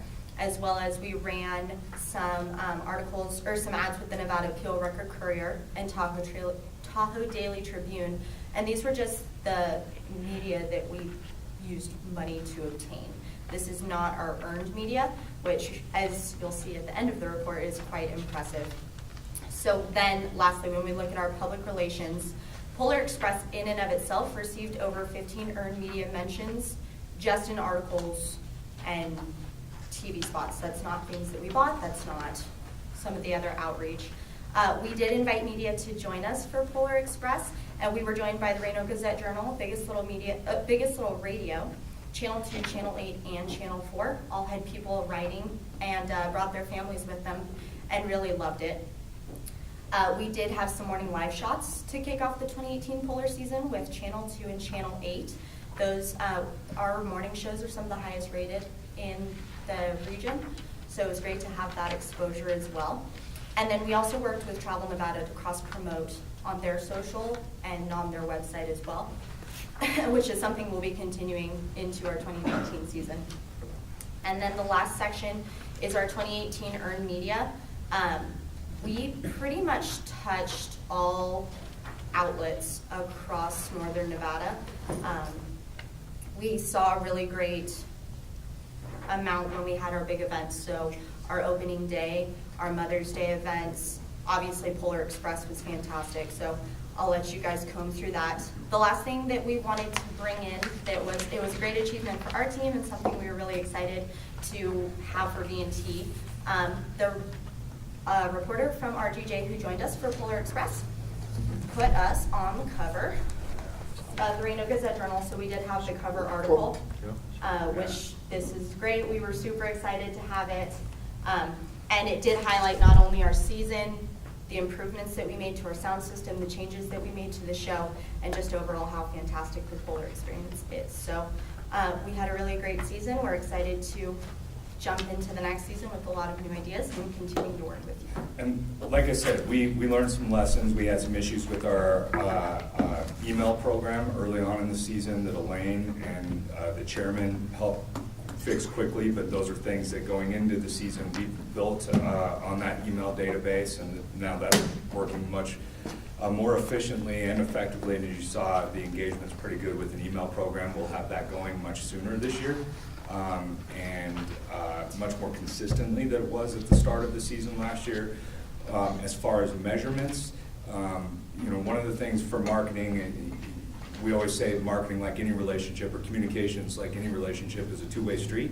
So we're working with Elaine on the ticketing program and whoever we choose to as our ticketing service to make sure that we can really measure where tickets are being bought from, what's occurring when people are buying tickets, so that we can alter our marketing to be most effective or effectively work with ticket sales, and a couple of other ideas. And then of course right now we're in the process, the Travel Nevada did give us a grant for a new website, so we're in the process of building a new website that we intend to have live by April. That of course will also have, it'll be much more data driven on the back end, so we'll be able to use that to really measure a lot of the things that are going on, what's motivating our customers or visitors to engage with Polar Express, and hopefully then convert those into additional ticket sales. And then we've got a marketing retreat coming up that coincides with the board retreat right around the same time. I think it's the week after the board retreat, to also launch a campaign. We did collect some new assets last year as far as photography and some video, and we'll continue doing that this year. But we have some newer assets that we can use going into this season to also market, to start marketing from day one forward. Could you also bring up the point the gentleman on the phone made yesterday about the desktop versus mobile? Yeah, so one of the things in doing our new website is the current website is not, without getting too far into the analytics of digital marketing and web design, there's a scoring system that is a national scoring system. There's a couple of them, but the one we use is developed by Google that scores like your mobile compatibility and your website based on a variety of different features. Our mobile compatibility score is very, very low. In other words, if you look on our website, on your mobile at our website, it's very hard to navigate, and it's very hard to purchase tickets. So one of the things we're really going to be focusing on is making sure that the new website scores very high on that mobile compatibility, and it's very, very easy and intuitive for our customers to engage with us through our website, purchase tickets, things like that. And 70% of our ticket sales were mobile. And that's pretty high. It is pretty high. So and that's without a very intuitive mobile website. So hopefully we can convert that into even more ticket purchasers. The timing of we have integrated the web design team with the RFP for the new ticketing company to make sure that some of the things that would be very helpful are included from that new ticketing company. So hopefully they'll work very hand in hand as we move forward. Mike, Molly, now that you guys have basically a full year under your belts, looking back, and as we're going into planning for this next year, into this next workshop, I'm eager to be a part of that. From a marketing standpoint, if you had all the money to spend, what would be your top things as a return on investment for the commission that we would focus on from a marketing standpoint, like hard dollars? Sure. One of the things we learned, right, going for the first 3 months, I don't think we did any paid media. So I think it wasn't until middle of July that we did any paid media. So to start out the year, number one, just with any paid media would be effective. But to your point, more specifically, our radio advertising, we got a lot of added value from. Plus, with the needs of what we were doing, because there were some weeks where we went, well, the train's sold out, but we're struggling with this wine train or something. Radio, we can change that, as you know, Mr. Chairman, you can change that quickly. If you're in a print ad, you're locked in for a couple weeks or something like that. So radio, we were able to use pretty nimbly and effectively, so we would definitely increase our radio program. And then our digital program, whenever we could target digitally, we got great engagement numbers, so it didn't matter what we were doing, we were getting great engagement. So if we could expand that digital program, and maybe it even means doing like a web takeover of the Reno Gazette Journal website, which is a really, really highly visited website. When we kick off Polar Express ticket sales and we do a web takeover, that's something that we would see pretty high return on investment on. But certainly we're working through additional ideas that we'll come to that retreat with. Yeah, no, I'm agree on that. I also think earned media, although we got a lot of local stuff captured out of market too, is a potential. And that's a great point. And part of that, one of the ways we want to game the system on that is we started really, this year really focusing on the communications and marketing teams of RSCBA, Travel Nevada, and Tahoe. As they're always hosting media FAMs, we really emphasize and have been working with them on making sure you work us into your media FAMs. So we do know that, for instance, RSCBA is working on a media FAM next year that they'd like to work us into. So in addition to us, the holistic efforts of us doing those types of things, we definitely think our partnerships are going to start to, or continue to strengthen and evolve. Any other questions from the board? No? Thank you. Good Thank you. report. One last thing to touch on. I know we've mentioned it before. Obviously, the legislative session starts on Monday, and we are tracking bills on behalf of V&T. If there's an opportunity for us to engage in additional funding, in additional marketing support, we're looking for those, and we'll find those, and of course work with you all to make sure that we take advantage of those opportunities. And of course, if there's any threats that also come back our way, in the past, things like live entertainment tax, other programs have an impact on organizations like ours, so we'll be watching for those as well. But our hope is that, right now, particularly while the state's doing better financially than it has in the past, and maybe there's an opportunity for us to get some dollars to do some of the things that we've been talking about doing. Thank you. Thank you. Okay, we're moving on here. Agenda number 12 for discussion of possible action, Engine 18 overhaul report. Mr. Gray, if you wouldn't mind coming up to the recorder here, but I'd love to hear an update. I'm Tom Gray from B&T Railroad, for the record. Hey, how's it Meet you. Nice to meet you. Engine 18 report, I guess the main thing is I expect to have it in early part of the season sometime. I don't know when that is. It always takes twice as long. Even today, we put some water in it last week, and so that's our initial. And you know, the first thing you do to make a steam-tight locomotive boiler is drill 4,000 holes in it and rivet it up.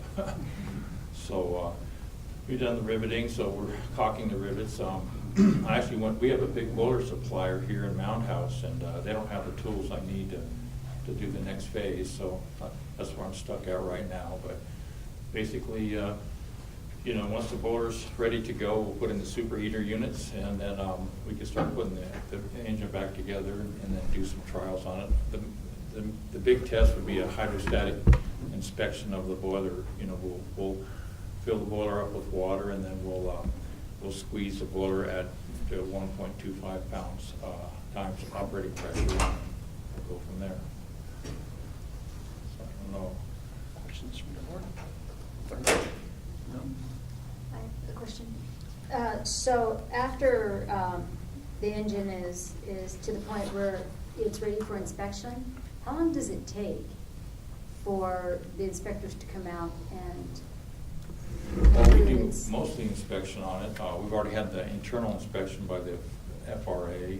They'll want to do a hydrostatic inspection, and then they'll want to do a steam test. But we'll do a lot of that beforehand and work out everything. Once a year, we have to do an annual test on the locomotives. We do a service day report. We hand it to the FRA. So like for the 29, we have that scheduled, I think, in March. Usually we'll do them both at the same time. If there's stuff, you know, with the inspectors, they change, but we have the last 3 years, we've had the same inspector, so, you know, I get them up to speed on what's going on in the engine, so there's no surprises or mysteries. And you know, they feel very comfortable with this, but basically, the small tourist roads hold all the knowledge for that industry, so they administer, make sure that we follow a certain code and stuff, but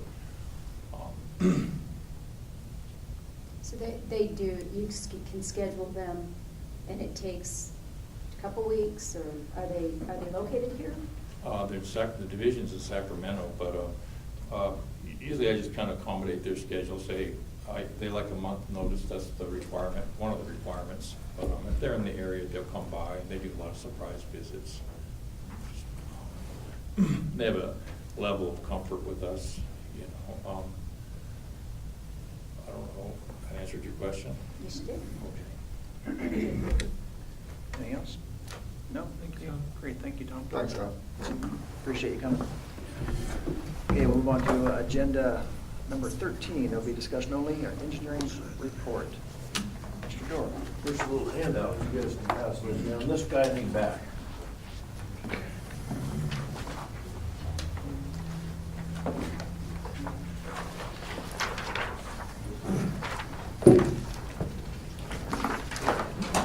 Okay, probably some boring stuff here. I'll try to go through there pretty quick. We've already talked about the Eastgate site improvements. A couple things that we included in your packet information previously was, what I always try to do is do a little annual maintenance away cost summary.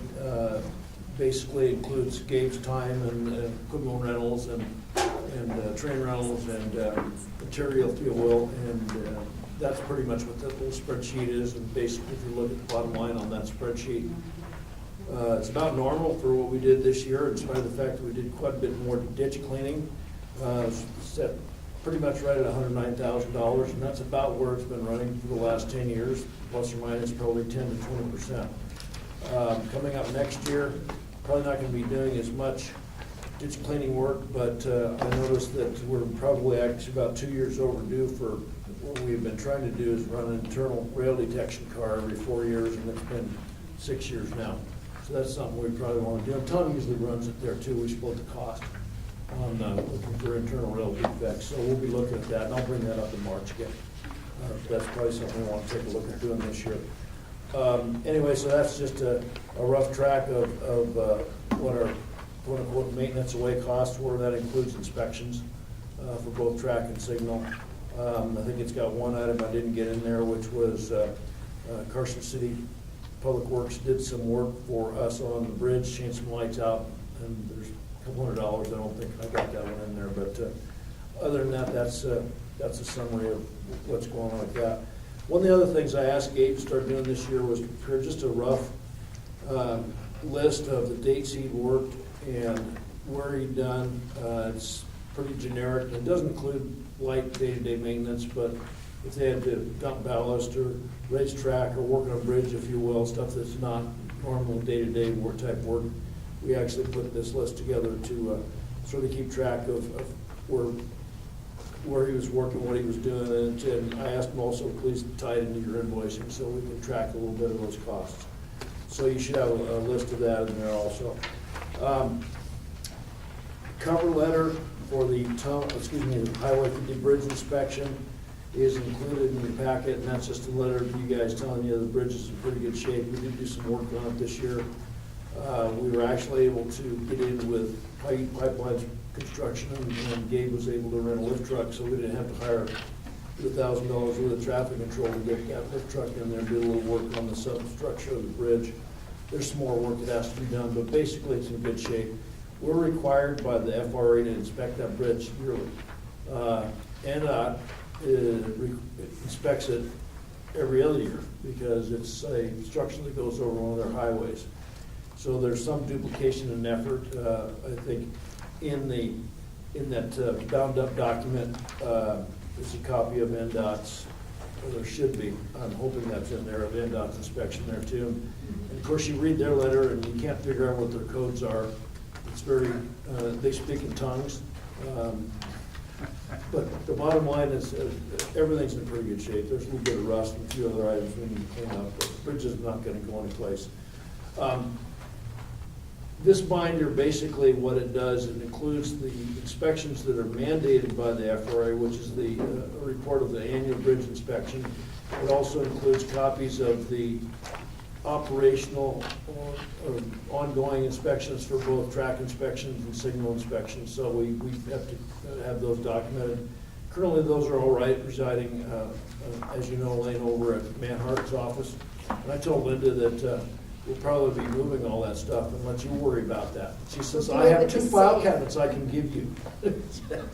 Get out of her office. So at some point in time, we probably want to move that official designated record location to the commission. Right now, it's designated as, you go to Manhart for the records. And, Linda charges a little bit of time, probably very little what she actually puts on the project to take care of that. Linda also performs, and Tom has to do the same thing basically on his railroad, but we have monthly safety inspections we have to file with the FRA, and there's some software involved. Basically, what they want to know is how many people got hurt, and how many train miles, and how many passenger miles you ran. So far, I don't think we've had any injuries we've had to report. So, but that's some work that she takes care of. Ultimately, I think probably bring that in-house, if you will. Also included in that report is, again, there's a tunnel inspection. We do a tunnel inspection. We look at our crossings, we look at our culverts, and slopes and ditches, and I don't think it's listed in there, but signs and crossings. The whole point of that is to try to develop what needs to be fixed first. There's always a list of items that get done. You never get everything done, but the idea is try to do the worst of them and try to get that work prioritized. Again, this year we did a lot of carryover ditch cleaning from the 2017 storm.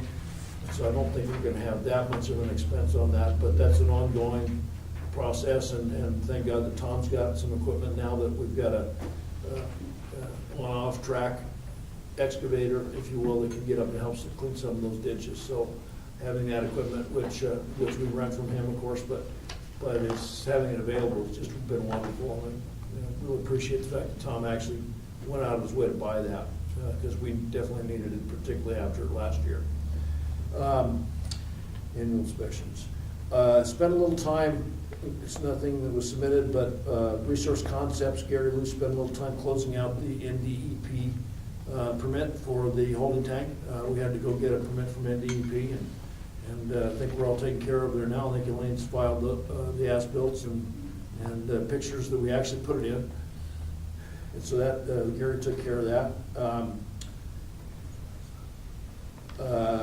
As Tom and I back and forth, and you know, we got some issues with the Lineham Road crossing signal. They're attributed to a couple possible problems. I think we have the dirt that possibly was shorting the track out more or less cleaned up, but there's something else going on with that signal. So we're looking at trying to bring some additional expertise in to try to find out what the heck the problem is with that. That's going to be an ongoing situation, but right now, Gabe actually got a couple of maintainers that came down that are working with the UP basically to give them some ideas. And we may have to bring back and I've already talked to the designer of the system. He may have to be involved, but we're trying to isolate some problems there, and I don't think it's just dirt that was accumulated at the crossing, but we do need to make a rigorous effort to keep that dirt. What happens at the crossing, the trucks come out of the Art Wilson's pit, and they distribute a lot of dirt on the roadway, which accumulates at the crossing, and then we have to clean it out of the flangeways, and then it's been unfortunately accumulating piles at the end of the track, and that there may be enough metallics in that material when it gets wet that it shorts the track out. So the crossing comes down when we don't want it to. So, but there's something else going on there too. Well, like I say, we're gonna have to look into it. The last thing also included with your list is a invoice that I helped Robert Matthews with TWA, which is Tahoe Western Asphalt. They're the folks that run the asphalt batch plant just above the Eastgate Depot. And Robert has been continuing to donate time and material and equipment, if you will. For example, I kept bugging him about, hey, can you help us get rid of this signal bridge that's sitting in Draco Way, which is left from Reno Retract Project. Been over there, and the owners of the Draco Way facility, the old Shaw Construction building, had been wanting us to get it out of there. So he basically had to rent a crane and a lowboy, and we got that moved up to the Eastgate expansion area where we're trying to put that material down. He's also brought in material to build that embankment up. Again, that initial embankment, and this is where we've identified the board went ahead and we have a grant from the BLM for 21 acres for the Eastgate expansion where we can actually build a real terminal at some point with real yard tracks and a real engine house. And obviously that's down the road because right now what we're looking at Eastgate where we're operating now, that's, to me, it's the stopgap interim facility, serves the purpose, but ultimately we need to build something a little better. And that will be down in that location. Anyway, the bottom line is all that earthwork has been placed via donations, first via A&K construction, community construction, and then Robert's been bringing in a little bit at a time, and then I got to call him up and say, hey, come on, now we need to actually get it compacted. He's been watering it, and this donation represents what they're going to be able to, works for them because they're going to be able to claim it as an income tax write-off. And the donation, if you notice, it's through Comstock Visions. That's Jim Clark, because he does have a 501(c). So basically, they donated the work for us through Jim. That's about all I have there. One item, and I wish he was still here. It's really nice that Candy got an award, but one of the fellows who was in the room was Ron Allen.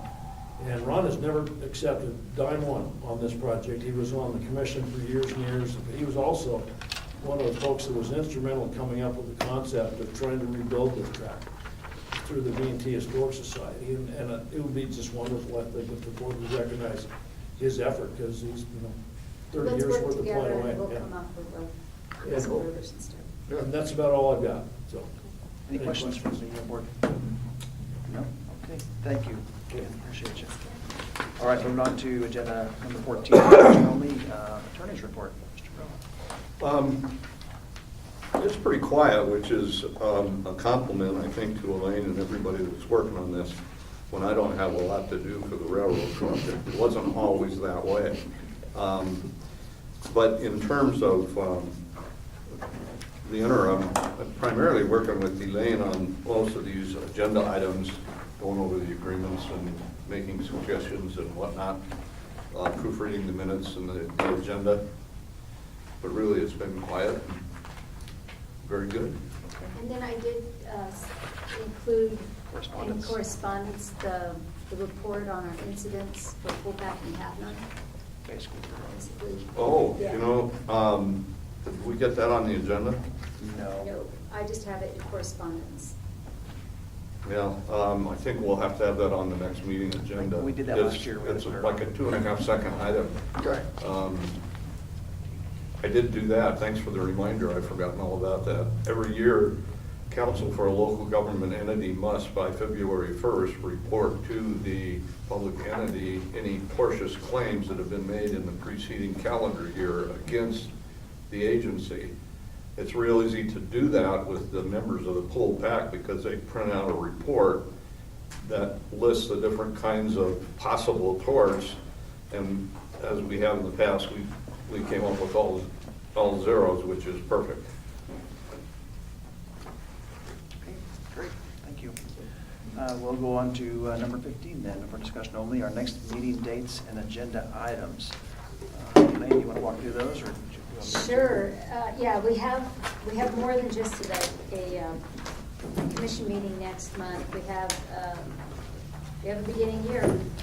We've got a plan for the new fiscal year.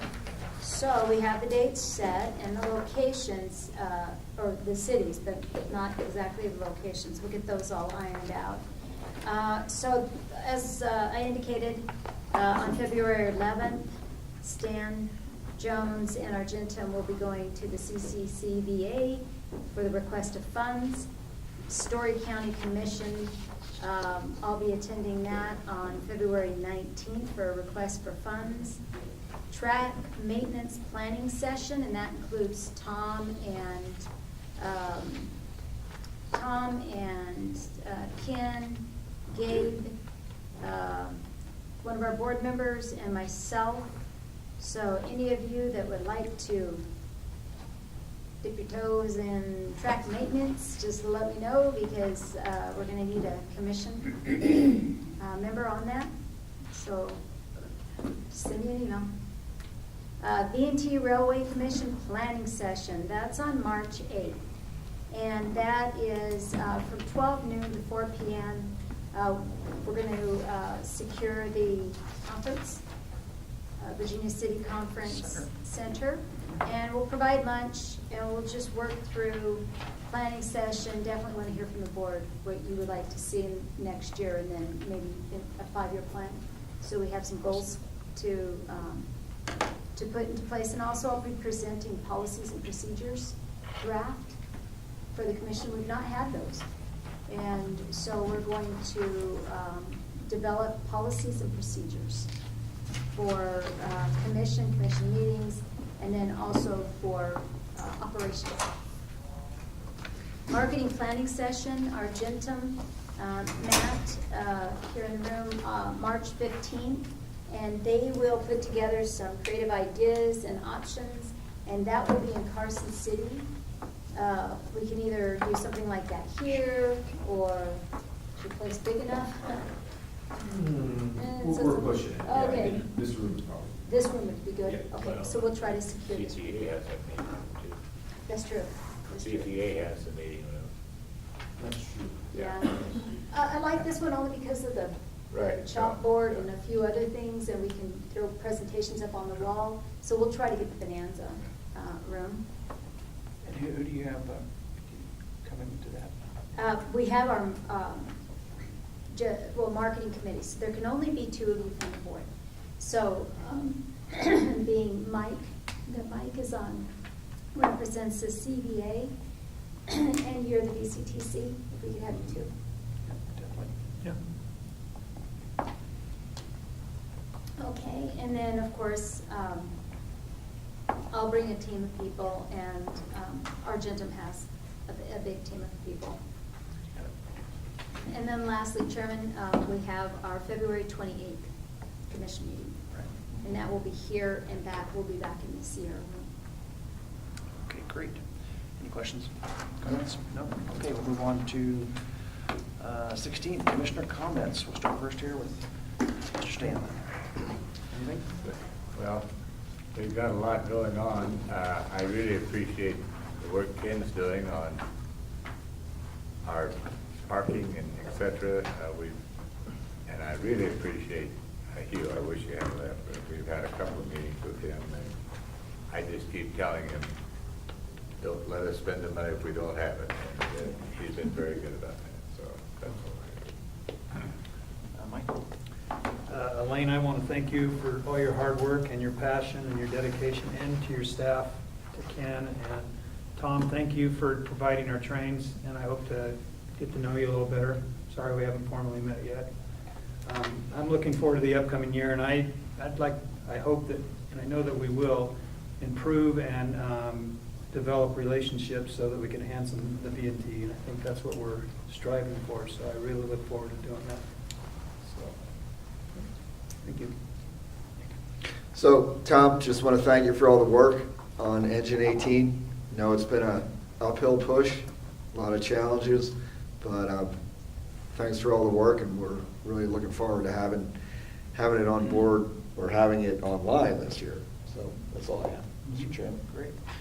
I guess the only thing I can think of is looking back again a year ago, where we were at, what we've gone through with all the change, to sit here and know that we are somewhat positive, and as far as from a financial standpoint, that we have established a general manager who's doing a great job, and the future with all of our partners, Tom and Ken and everybody, that the future looks pretty good for this year. So I'm optimistic to get with these planning meetings, to get with the marketing team, and get some stuff going much earlier than we did last year, and the results should pay. With that, if there's any additional comment from the public, if not, I'm going to adjourn.